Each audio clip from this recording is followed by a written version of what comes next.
There's a possibility that the Northeast could experience two significant snowstorms by next week, and the GFS model is a computer model that has been the most confident with these next few snowstorms moving into the Northeast. If we were to take a look, of course, at this current ongoing one that's going on in the Midwest, we are seeing a heavy amount of snow throughout the northern portion of Michigan, as well as Minnesota and Wisconsin, and this will eventually move northeastward as right around the Minneapolis area over the next 24 hours. You still need to watch out for moderate to heavy snow showers at times, and if I were to continue to move forward, we will see some snow in the interior portions of the Northeast, but you do see that most of the Northeast in this scenario is experiencing primarily a rain event. However, this isn't the main snowstorm that has the potential of bringing snow over a large area of the Northeast and the more populated areas of the Northeast, because if I were to continue to move forward over the next several days, there's going to be a trough coming off the Pacific coast, which will bring an abundance of cold air behind it, as well as a large area of snow showers moving through Utah, Idaho, and Arizona at this time by the January 6th timeframe. If I were to continue to move forward, we're going to see, first off, is that since this storm system is going to move to the Northeast, it's going to bring just enough of a strong northerly flow to lock that cold air in place for Northeast for the potential of snow showers to develop, thanks to the temperature being cold enough. Of course, over the past week or so, the temperatures have been too warm for any sort of snow accumulation to occur in the Northeast, or at least in the majority of places in the Northeast. But that could change, because we could see the cold air lock in place by next week, but where by the January 7th timeframe we have a low pressure system in the midsection of the country, and this cold air just to the north of it will create that unstable environment for convection to occur surrounding the low pressure system, and that could lead to our next significant snowstorm in the Northeast as well as the Ohio Valley. Because if I were to continue to move forward with what the GFS model is depicting at this time, we do see a heavy amount of snow occurring throughout Indiana and the southern portion of Ohio, as well as the eastern portion or the western portion of West Virginia, as we do see just enough convection and instability for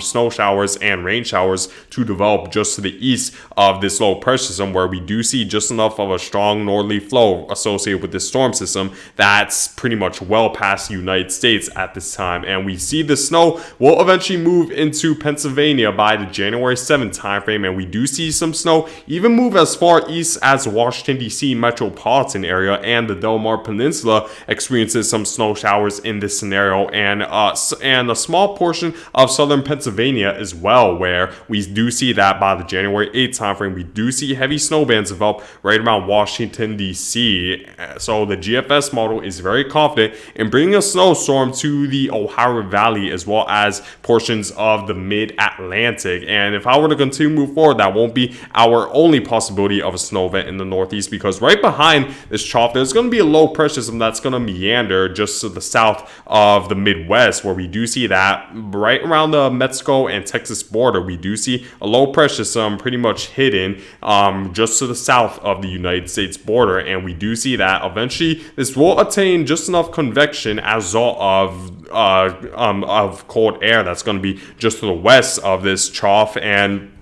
this will eventually move northward as a result of a ridge that's going to be just to the east of this low pressure system that's going to try to push this to the north, and we could see our next major snow event in the Northeast, where we do see a heavy amount of snow throughout Pennsylvania. Even the metropolitan area of New York City, northwestern New Jersey experiences heavy snowfall, as well as upstate New York and portions of New England as well, where we do see, I wouldn't call it a nor'easter, it isn't necessarily strong enough to be classified as a nor'easter, but we do see powerful enough low pressure system to bring a pretty heavy amount of snow over a small area of the Northeast, including Pennsylvania and New Jersey, where New York City and Philadelphia could get involved in this scenario, depending on how much cold air is located in the Northeast at this time, and of course how much instability there will be for the convection to develop, because there's still uncertainty regarding how significant this jet stream dip will be, and as a result the European model isn't as confident as bringing a significant snowstorm to the Northeast. So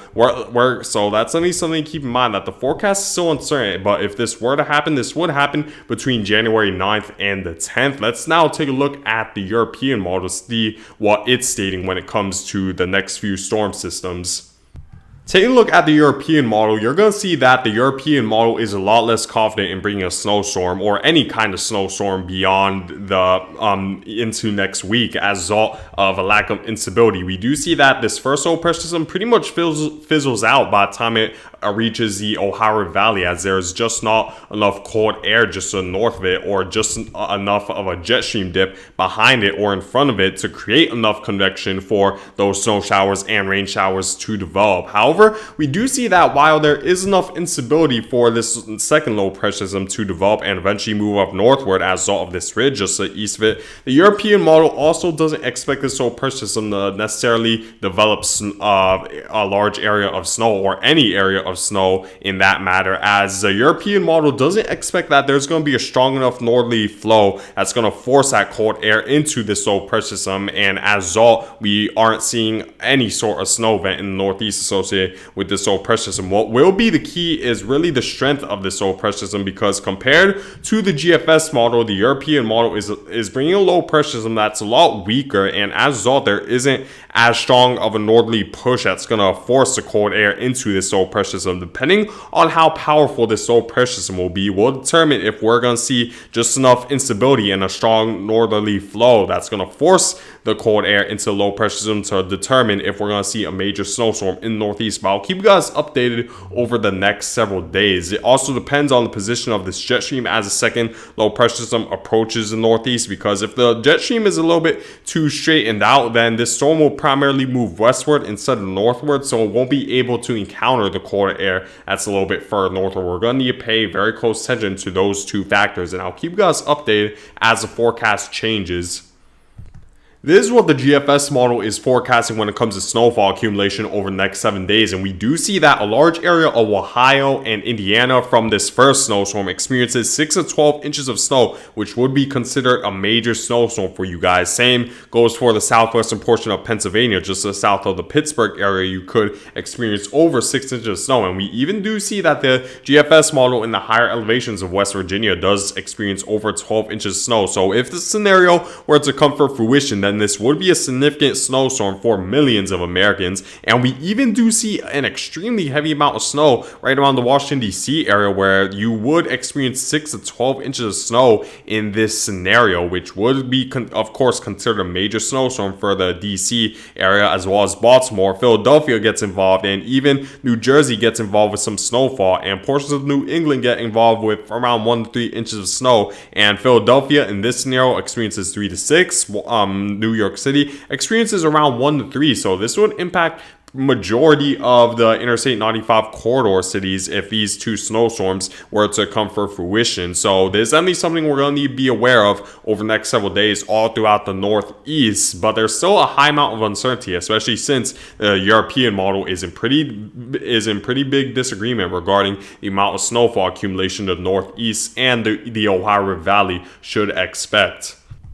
This is what the European model is forecasting over the next 7 days, and we do see a completely different scenario. Barely any snowfall is forecasted from the European model for Ohio, Indiana, Pennsylvania, Washington DC, Philadelphia, New York City. They're all experiencing no snowfall in the European model scenario, as the European model just doesn't expect enough cold air to be locked in place in the northeast for the second snowstorm to dump any snowfall in the northeast, as well as the first snowstorm for the Ohio Valley. So there's still a high amount of uncertainty with this, but you need to be aware that there could be that possibility that a major snowstorm could impact the Ohio Valley as well as the northeast. We're just going to need to iron out the forecasts and determine which scenario will be the more correct scenario, and I'll keep you guys updated over the next several days. Just be aware of this scenario. But what I could say with certainty is that the interior northeast will likely experience snowfall, whether the European or the GFS model is correct, as a result of this current snowstorm that's expected to dump heavy snowfall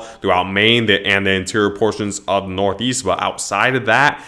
most of the northeast and the Ohio Valley, the forecast is still highly uncertain, but there's that possibility that we could see a snowstorm by next week. So I'll keep you guys updated. So if the GFS's model's forecast was correct, we do see that, of course, a large area of Northeast experiences very heavy snowfall. Pretty much every city along the Interstate 95 corridor experiences snowfall in the GFS model scenario. We see 6 to 12 inches right around West Virginia, and between Ohio and Indiana, you could experience 6 to 12 inches if the GFS model was correct. And then you're just outside 3 to 6 inch category, right around Philadelphia and New York City experiences 1 to 3, so does Washington DC, and of course the interior Northeast will likely experience snowfall. It just, I'd say, becomes uncertain that for anywhere that's south of Albany, but I'll keep you guys updated. But thank you guys for watching.